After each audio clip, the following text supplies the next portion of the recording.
네, 안녕하십니까. 에메랄드 디렉터 이영주입니다. 자료 공유하고 바로 강의 시작하겠습니다.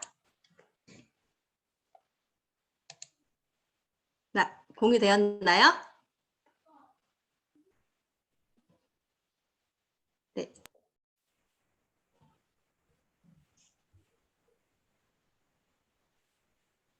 공유되고 있는 것 같습니다. 아직 공유 안 됐습니다. 네, 지금 돌아가고 있네요. 기다리겠습니다.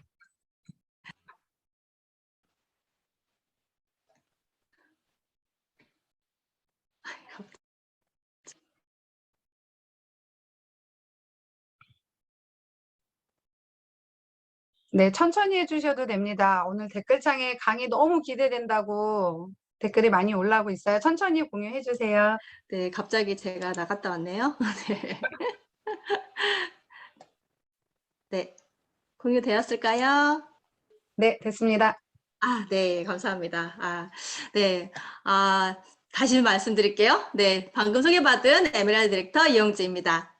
네, 오늘 강의 듣고 계신 리더님들, 유산화 하시면서 유산화에 대해서 어디까지 찾아보시고 알아보셨나요? 유산화라는 회사의 창립 배경, 유산화만의 특별한 기술력, 대체의학병원인 산호비부에 대해서 궁금한 적 있으셨죠? 네, 저와 오늘 강사님들은 유산화를 시작하면서 이런 것부터 궁금했다고 합니다. 네, 그래서 저희는 오늘 유산화만의 탁월성이라는 큰 주제를 가지고 첫 번째 유산화 회사의 창립 배경과 창립자가 어떤 분인지에 대한 내용으로 시작이 다른 유산화라는 강의를 준비했습니다. 네, 두 번째는요. 유산화만이 가지고 있는 특별한 기술력, 미국에서 특허받은 인셀리전스 기술이 무엇인지, 그 기술력이 우리 몸에서 어떤 작용을 하길래 특허까지 받았는지에 대한 인셀리전스 강의가 준비되어 있고요. 이어서 아주 요즘 핫한 마이크로바이옴 많이 들어보셨죠? 네, 마이크로바이옴이 무엇이고 유산화가 가지고 있는 마이크로바이옴 기술은 어떤 의미가 있는지에 대한 강의가 준비되어 있습니다. 네, 마지막으로 세 번째는 멕시코 정부로부터 의료기관으로 허가받은 유산화가 가지고 있는 대체의학병원 산호비부에 대해서 알아보는 시간을 준비했습니다. 산호비부 병원이 지어진 배경, 또 어떻게 환자를 케어하는지 이 강의를 들으시면 정말 산호비부 병원 가고 싶어서 지금 당장 적금 드실지도 몰라요. 네, 지금부터 집중하신다면 더 이상 알아보지 않으셔도 유산화에 대한 확신과 자신감이 생기실 겁니다. 그리고 지금 정말 유산하기 참 잘했다. 나는 먼 복을 타고 나서 이런 회사를 만났지? 라는 생각이 드시게 되실 겁니다. 네, 지금부터 첫 번째 강의, 시작이 다른 유산화라는 제목으로 제가 강의 시작해 보겠습니다. 네, 저는 유산화를 만나기 전에 질병관리본부와 서울대 병원에서 연구원으로 10년 정도 일했어요. 제가 10년이란 기간 동안 연구한 것은 정상세포와 질병에 걸린 세포 간의 유전자 변이를 찾는 일을 했어요. 네, 예를 들자면 암에 걸린 세포와 정상세포 간에 어떤 유전자가 차이가 있는가를 보는 실험입니다. 몇 년 전에 안젤리나 졸리가 본인이 부모로부터 유방암에 걸릴 수 있는 유전자를 물려받았다고 해서 유방모두와 난소, 자궁까지 절제하는 수술을 받아서 논란이 된 적이 있었어요.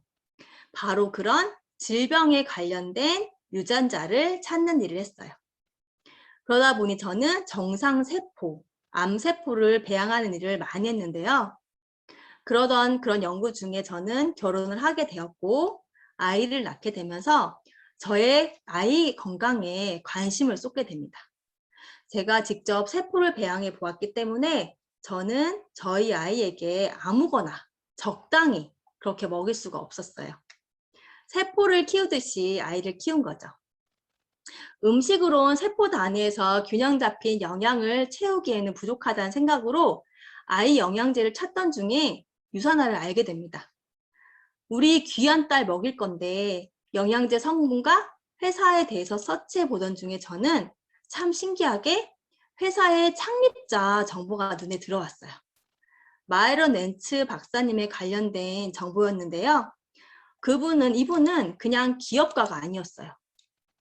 미생물학 면역학 박사, 또 이분은 세포 배양 기술로 걸 연구소를 통해서 20년간 30여 종이 넘는 바이러스 진단 시약을 개발해서 전 세계 병원과 임상 실험실에 공급하고 계신 것을 알게 되었습니다. 제가 연구했던 내용과 너무 비슷해서 제가 더 많은 관심이 갔던 것 같습니다.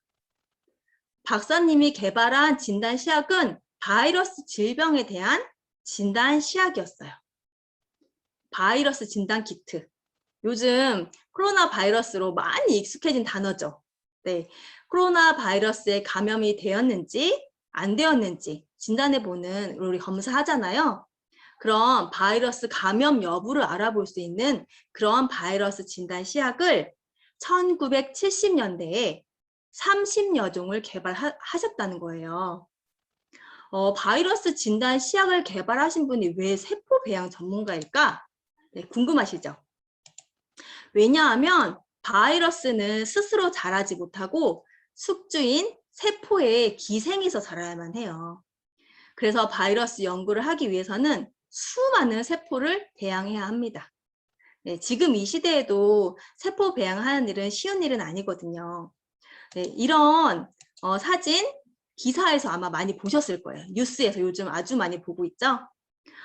지금부터 제가 제 세포 배양 경험을 살려서 세포 배양 과정에 대해서 말씀드리려고 합니다. 네, 이 사진은 세포가 자랄 수 있는 용기에 세포를 넣고 또 영양 성분을 넣어주고 있는 사진입니다. 여기 유리문 안에 손만 들어가 있는 것은 바로 클린 벤치라고 하는 건데요. 클린 벤치는 공기 순환으로 먼지나 또 다른 이물질이 들어올 수 없는 환경을 만들어줘서 이 안에서는 세포가 담겨 있는 용기에 뚜껑을 열고 작업할 수가 있어요.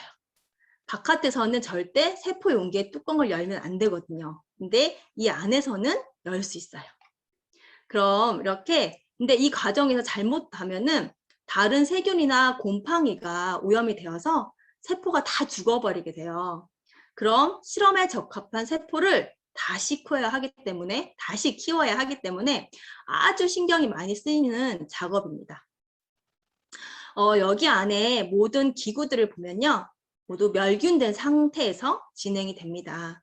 사진에 나와 있는 용기나 용액을 덜어 쓰는 파이펫 등은 모두 멸균된 제품이고 한 번 쓰면 바로 버려지는 일회용품으로 포장되어서 바로 실험실로 공급받고 있어요. 지금은. 네, 지금 모두 공장으로부터 공급받고 있는데 지금으로부터 50년 전은 어땠을까요? 네, 제가 상상해 보기론 아주 훨씬 열악한 상황이 아니었을까라는 생각을 해봅니다. 네, 이 분홍색, 약간 빨간색 같은 이 용액이 바로 세포가 자라는데 필요한 세포밥이라고 할 수 있는 영양 성분입니다. 영양 성분은 세포의 종류마다 다르고 또 조성, 성분도 모두 달라서 굉장히 까다롭게 세포마다 다르게 밥을 줘야 돼요. 영양 성분을 줘야 되거든요. 지금은 이 용액도 모두 아까 그 용기들처럼 모두 공장에서 멸균된 상태에서 완제품으로 공급받지만 제가 처음 대학을 졸업하고 실험실에 갔을 때는 이 실험실에서 모두 만들었었어요. 그래서 선배님들의 조언을 들으면서 굉장히 정성을 들이면서 조심스럽게 그 과정을 진행했던 것이 생각이 납니다. 이렇게 영양 성분과 세포가 담긴 용기는 인큐베이터라고 하는 곳에서 배양이 되는데요. 이 인큐베이터는 일정한 온도, 습도, 또 CO2 농도까지 정확해야지 세포가 잘 자랄 수 있습니다. 아침에 제가 연구소에 출근하면 제일 먼저 했던 일과가 바로 이 인큐베이터를 열고 밤새 아무 일 없이 세포가 잘 자라고 있는지 현미경으로 확인하는 일이었던 것이 지금 생각이 나네요. 네, 바로 이렇게 세포가 생겼어요. 현미경으로 본 세포의 모양입니다. 첫 번째는 각질 형성 세포, 두 번째는 미세혈관 세포, 세 번째는 콜라겐 같은 조직을 합성하는 섬유아 세포예요. 이렇게 세포 모양이, 세포 조직에 따라서 세포 모양이 달라져서 세포가 변이되지 않고 잘 자라는지, 뭐 곰팡이 이렇게 오염은 없는지 이런 것들을 현미경으로 확인해 볼 수 있어요. 네, 요것은 세포를 염색한 거예요. 염색약으로. 네, 초록색 하나하나가 세포라고 보시면 돼요. 네, 그리고 그 초록색 안에 파란색이 있죠. 이 파란색이 바로 유전 물질, DNA가 들어있는 핵이라고 하는 것입니다. 이렇게 기술이 발전된 지금도 이렇게 많은 도구와 갖춰진 환경, 숙련된 연구원의 정성과 손길이 필요한 것이 바로 세포 배양이에요.